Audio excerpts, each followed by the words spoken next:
Safari Musyawarah Rencana Pembangunan RKPD tingkat kecamatan, kembali digelar oleh pemerintah daerah Kabupaten Hulu Sungai Selatan, dengan Kecamatan Daha Utara sebagai tuan rumah gelaran Musrenbang kali ini. Kegiatan Musrenbang sendiri, dibuka langsung oleh Bupati Hulu Sungai Selatan Haji Ahmad Fikri, didampingi Wakil Bupati Syamsuri Arsyad dan Sekda Kabupaten Hulu Sungai Selatan Haji Muhammad Nur.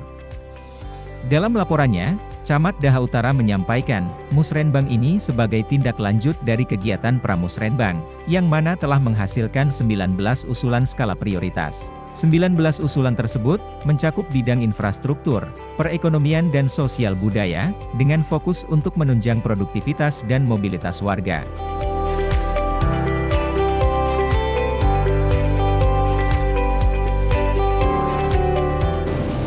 Musrenbang yang dilakukan pada hari ini merupakan kegiatan tahunan yang dilaksanakan secara berjenjang sebagai rangkaian proses dan tahapan merencanakan pembangunan di Kabupaten Hulu Sungai Selatan. Musrenbang di tingkat desa melaksanakan kemarin pada bulan September yang lalu. Kemudian dari hasil musrenbang di desa ada usulan yang telah diinput di aplikasi dan jumlahnya lumayan banyak. Jadi kemudian kami melaksanakan musrenbang di aula ini. Ada 19 usulan prioritas yang mencakup bidang infrastruktur, sosial budaya dan perekonomian, terutama yang mungkin jadi prioritas untuk menunjang produktivitas dan mobilitas warga. Mungkin di tempat kami masih ada desa yang alhamdulillah memang sudah bagus jalan di desa Burung. Karena harapan warga yang Burung sama yang itu yang mungkin untuk disambungkan. Semua usulan tersebut mudah-mudahan bisa disinkronkan dengan kebijakan pemerintah daerah, yaitu pencapaian visi dan misi Pak Bupati dan Pak Wakil Bupati, yaitu kita cerdas, inovatif, teknologis, agamis menuju kesejahteraan dunia akhirat serta ketersediaan anggaran pemerintah daerah. Pada kesempatan ini pula izinkan pula atas nama warga Daha Utara mengucapkan terima kasih kepada Pak Bupati beserta seluruh jajaran atas perhatian dan pembangunan fisik dan non fisik yang telah dan akan dilaksanakan pada tahun 2022 ini di Kecamatan Daha Utara. Banyak kegiatan keagamaan di masjid, langgar, dan pesantren yang telah dibantu oleh pemerintah daerah. Bapak Bupati dan hadirin sekalian yang berbahagia, demikian yang bisa saya sampaikan materi laporan ini menurut Strategi Negara. Mohon maaf sebesar-besarnya jika ada khilafan, kesalahan dan kesalahan dalam pelaksanaan musrenbang ini dan tidak berkenan ibu bapak mohon dimaafkan. Dan pada saatnya nanti mohon arahan dan sambutan Bapak Bupati sekaligus membuka kegiatan musrenbang pada hari ini. Terima kasih Pak Camat Daha Utara yang memfasilitasi musrenbang kali ini. Dan musrenbang merupakan sebuah sistem perencanaan di mana ini adalah siklus tahunan yang harus kita lakukan. Sebagai dilaporkan Pak Camat, sebelum musrenbang kecamatan sudah dilaksanakan musrenbang desa. Banyak usulan yang disampaikan pada saat pramusrenbang kecamatan sudah diskusikan juga, sehingga ada skala-skala prioritas. Untuk itu pada hari akan didiskusikan kembali. Yang hasilnya nanti akan dibawa ke musrenbang tingkat Kabupaten Hulu Sungai Selatan. Itu sekalian yang kami hormati, kesempatan yang baik kami berterima kasih pada seluruh masyarakat Daha Utara yang selama tahun 2021 telah membantu pemerintah Kabupaten Hulu Sungai Selatan melaksanakan berbagai kegiatan dan program. Dan alhamdulillah sebagian besar kegiatan 2021 sudah bisa kita selesaikan. Sekarang kita akan sudah memasuki tahun 2022. Sebentar lagi berbagai kegiatan pun akan segera dilaksanakan sesuai dengan peraturan daerah tentang APBD 2022 yang telah disepakati antara eksekutif dengan legislatif. Kami juga menyampaikan terima kasih pada kawan-kawan anggota DPRD dan pemilihan 3 yang selama ini terus bekerja keras memperjuangkan beberapa aspirasi dari Bapak Ibu di Daha Utara untuk diperjuangkan di tingkat kabupaten, khususnya pada pembahasan APBD. Bapak sekalian yang kami hormati, bulan Maret nanti kita udah 2 tahun bersama COVID-19.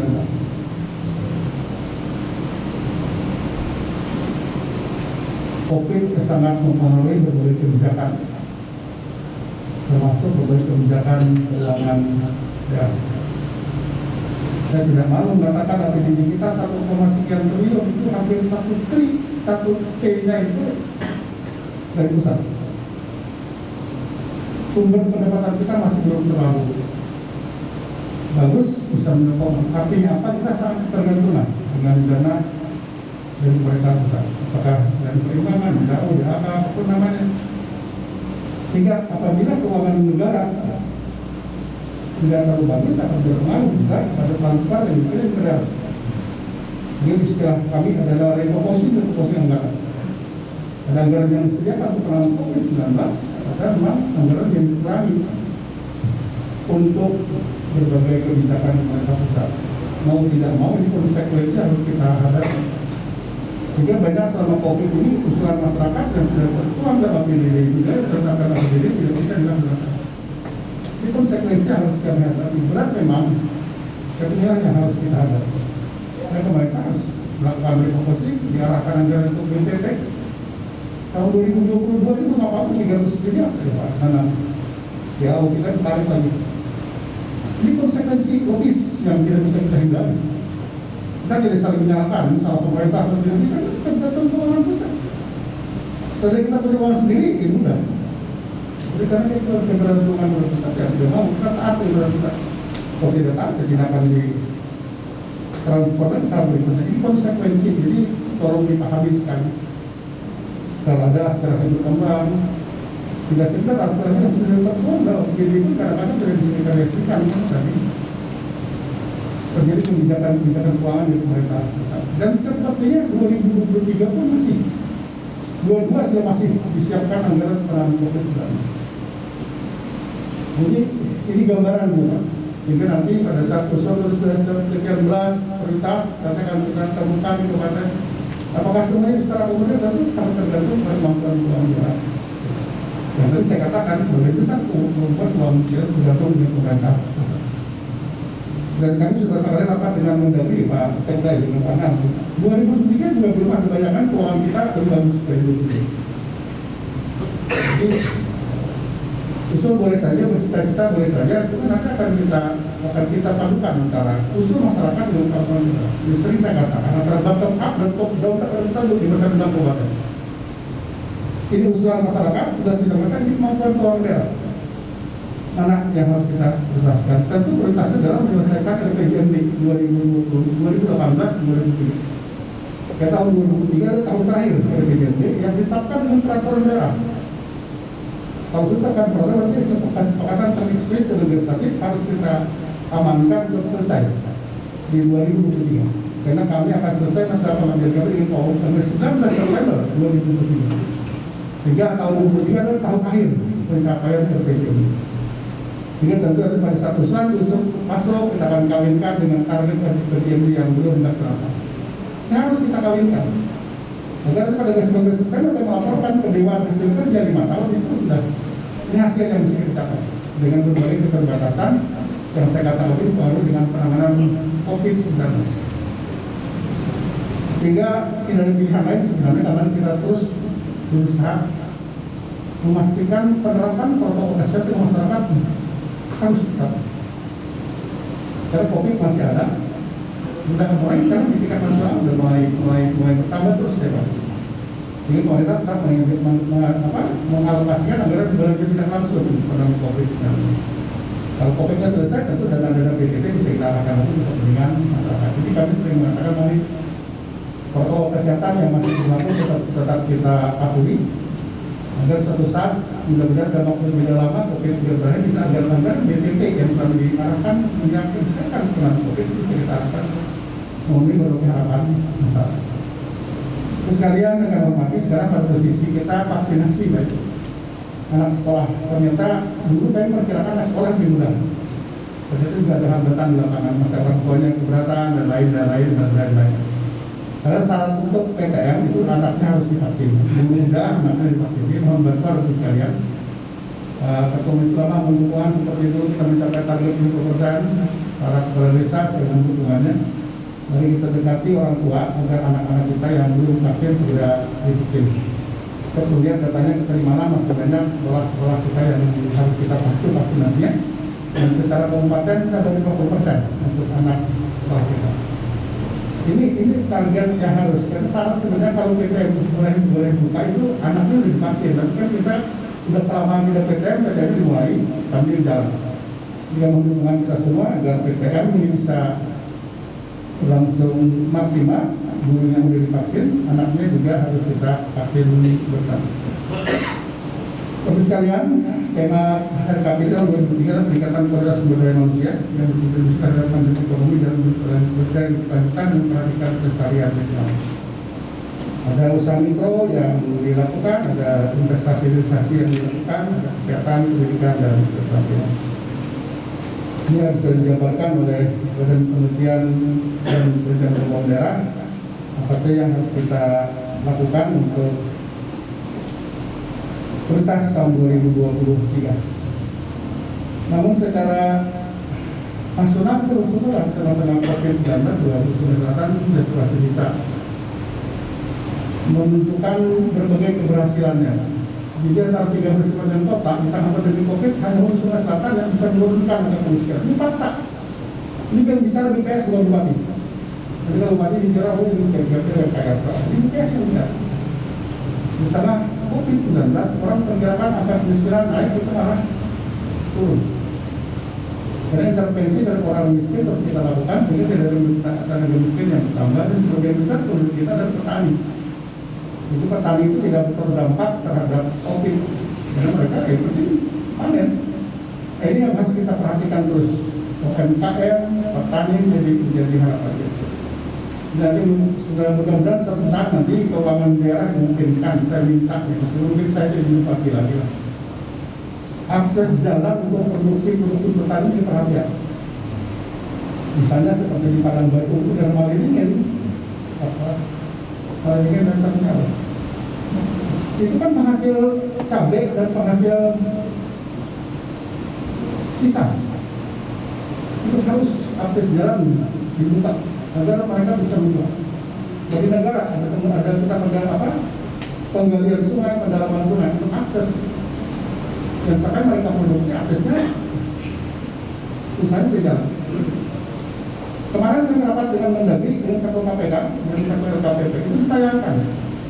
Petani jeruk di Aceh kirim jeruk kepada Presiden 1 kontainer. Ingin menggambarkan jeruk tidak bisa dipasarkan, akses mereka tidak bisa mengeluarkan jeruk. Ini kondisi kalau di negara semangka itu mana harus kapal, jadi jalur airnya kita amankan. Bagi jalur negara, jadi akses produksi pertanian kita harus kita perhatikan. Kemudian 2024 mungkin keuangan daerah memungkinkan potensi berarti akses produksi ini diperhatikan, ya. Kemarin arahan Pak Mendagri dan Ketua KPK jangan sampai masyarakat berproduksi pada saat mereka produksi tidak bisa bawa hasil keluar untuk dilakukan pemasaran. Dan juga persoalan lagi di tempat kita ya, di tengah-tengah keberhasilan kita juga ada angka stunting kita perhatikan. Di tingkat nasional kita berhasil, tingkat perencanaan kita masih tinggi besar ya di Indonesia. Nah ini yang sering kami katakan dengan kita semua. Pemerintah daerah mencari dana tidak sekedar mencari pajak dan retribusi. Kita bekerja dengan maksimal, prestasi keluar dibagi persen dari dana yang setiap daerah. Dan itu kita berikan ke masyarakat. Jadi eksekutif kan diam untuk mencari sumber pendapatan. Dan resmi di AUDA akan kita berusaha berprestasi, dibalik prestasi ada di ini. Dibalik ini untuk dikembalikan ke masyarakat. Sekarang untuk mendapat dana ini tidak mudah. Kalau tidak bisa masuk 10 besar tekan usaha, DB-nya no. Dulu berhasilkan provinsi dapat ini, sekarang tidak lagi. 10 besar nasional baru ini. Kita masuk kemarin di Genopatin berpertemuan untuk masuk 10 besar di Indonesia. Yang ketiga kalinya, mudah-mudahan dibuatkan di ini. Jadi datang kita akan kembalikan kemudian. Inilah kan kami seperti kita bersama untuk mencari sumber pendanaan. Kalau kita menaikkan pajak yang bisa agak berat ya ke masyarakat. Tapi kalau kita bekerja maksimal, berprestasi, diberi prestasi ada dana yang sedikit ini harus kita kejar terus besar-besar ya. Ini gambaran. Jadi di tengah-tengah COVID kita tidak tinggal diam dulu. Jadi kami menyampaikan hal ini agar kita juga nanti memahami pada saat masyarakat menguatkan antara bottom up dan top down tidak bisa terpenuhi semuanya. Meskipun dikatakan Pak Camat itu skala prioritas. Tolong sangat dipahami, bukan kami tidak merespon, tetapi kemampuan daerah yang memungkinkan untuk itu. Jadi saya mohon maaf kalau ada utara dari sekian belas mungkin belum semuanya. Kan belum selesai. Berakhir saya bukan selesai, masih ada lanjutan yang akan melanjutkan, insya Allah akan terus. Ini yang harus kami gambarkan ke masyarakat, karena kami itu mendapat gambaran dari Menteri dan Menteri Keuangan tahun 2030 belum tentu menjelaskan. Jadi ada lebih fokus ke prioritas. Tapi hal yang bisa dilakukan pemerintah tentu kita akan berusaha. Jadi soal tahun ini tinggal menunggu rekomendasi ya buat kesehatan. Masyarakat di negara yang cuci darah tidak perlu kandangan lagi. Cukup di negara, selesai. Kita akan buka 5 mesin ya, 5 mesin, 4 mesin, 5 mesin untuk cuci darah di negara. Jadi kalau dulu kita jemput dengan bus 2 kali seminggu, sudah mulai 2019. Sekarang di awal 22 akan kita mulai cuci darah di negara.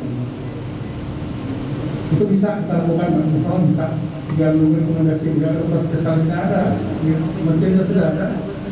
Ini masyarakat di negara yang dulu cuci darahnya 2 tahun, ini 2019, 2021 dijemput seminggu 2 kali. Misalnya sebentar lagi kita akan cuci darahnya di rumah sakit dan seberapa. Ya, dan kita akan perjuangkan meningkatkan status rumah sakit dan senjata dari tipe D ke tipe C. Kali-kali kita beruang tempat perawatan, tempat tidur dan kira-kira. Jadi kita membangun, karena jalan penduduk di sini banyak, kita akan. Ini konsep pembangunan merata, tapi bukan sama. Orang Padang betul baru menyebabkan rumah sakit, itu tidak butuh. Yang butuh negara kita tahu negara. Kalau di awal saya debat kita mulai bangun. Tapi yang lain tidak. Pemerataan ya sama tidak sama. Karena kebutuhan kita beda. Jadi saya mohon nanti dukungannya untuk pelancaran pelayanan di rumah sakit dan sebagainya. Pembangunan itu ada yang murni pemerintah, ada yang harus dipadukan dengan masyarakat. Contoh, pada saat pemerintah ingin membangun fasilitas umum, di sana ada peran masyarakat, lahan harus dibebaskan dan lain-lain. Ini peran masyarakat yang kuat. Pemerintah pada posisi yang tidak bisa memaksa masyarakat. Contoh kita jembatan yang di negara itu kunci masyarakat sebenarnya. Kalau masyarakat setuju dengan hak kita, maka selesai. Tapi itu masyarakat tidak setuju. Meskipun saya mengatakan di Facebook itu peraturan Mahkamah Agung untuk kepentingan masyarakat tidak boleh memaksa.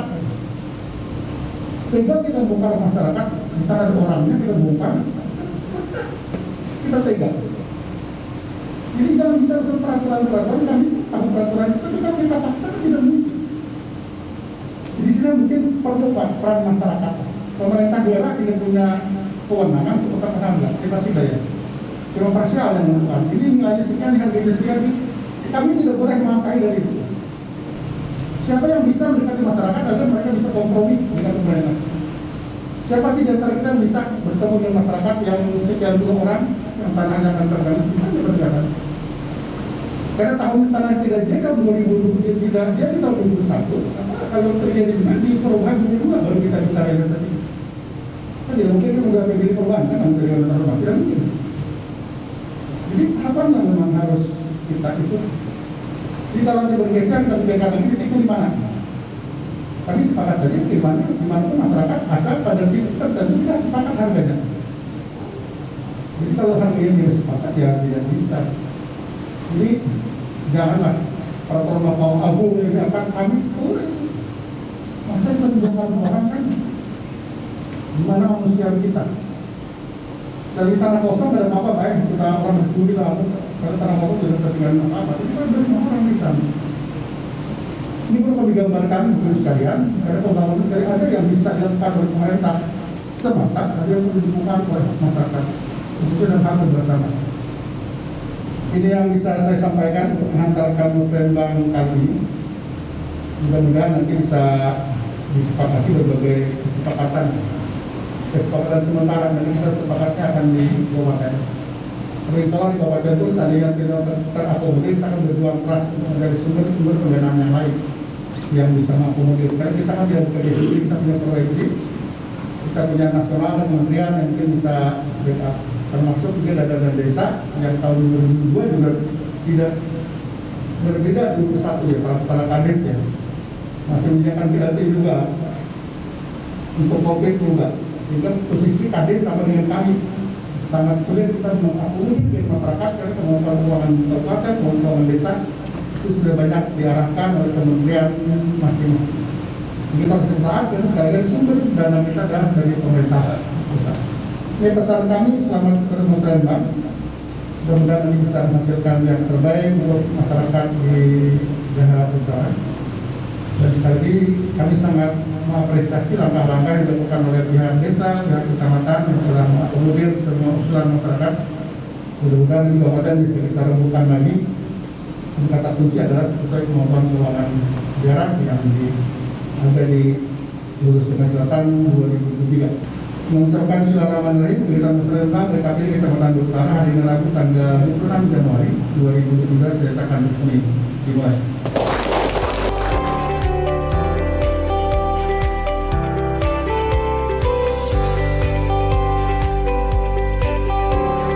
Tim Liputan HSS TV melaporkan.